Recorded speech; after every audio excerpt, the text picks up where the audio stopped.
আসসালামু আলাইকুম, welcome back to my channel. আশা করছি সবাই ভালো আছেন, আমিও ভালো আছি। আজকে ছাদের উপরে ডিম ভাজা হচ্ছে। ইউটিউব, ইনস্টাগ্রাম, ফেসবুক সব জায়গাতেই দেখছি ছাদের উপর, রোদের উপর সবাই ডিম ভাজছে। আজকেও আমরা ট্রাই করব, দেখি আমাদের ডিম ভাজা হয় নাকি।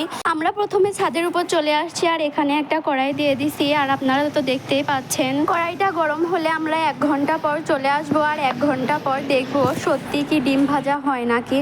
তো আমরা এখন ছাদের উপর চলে যাচ্ছি ডিম তেল নিয়ে। এখন আমরা দেখব যে হচ্ছে ডিম সত্যি ভাজা হয় নাকি। তো আপনারাও আমার সাথেই থাকুন।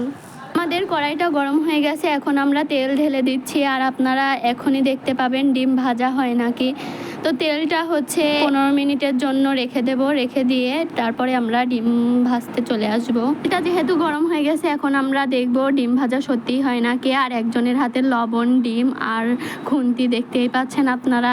এবার আমরা দেখব, আপনারা দেখতেই পাচ্ছেন এখন হবে নাকি। তো এটা হচ্ছে হয়েছিল না আমাদের, এটা সবাই হচ্ছে বলছিল যে হয়, কিন্তু আমাদের হচ্ছিল না। এটা তারা হচ্ছে আগে থেকে চুলার উপরে তেল গরম করে তারপরে রেখে দেয়, আমাদেরটা হয়েছিল না। আপনারা তো দেখতেই পাচ্ছেন আমাদেরটা হচ্ছে না, একদম ফেক ছিল। আর আমার আম্মু বলতেছিল দাও আমি এবার হচ্ছে ডিমটা চুলার উপর থেকে ভেজে আনি। তার আমরা কড়াইটা অনেকক্ষণ রোদের উপর দিয়ে রাখছিলাম, কিন্তু হচ্ছিল না। আর তারপর আমার আম্মু তেল গরম করে নিয়ে তার ডিমটা পোস্ট করে আনলো, আপনারা দেখতেই পাচ্ছেন। আর আমার ভিডিওটি ছিল আজকে এই পর্যন্তই। সবাই ভালো থাকবেন, সুস্থ থাকবেন।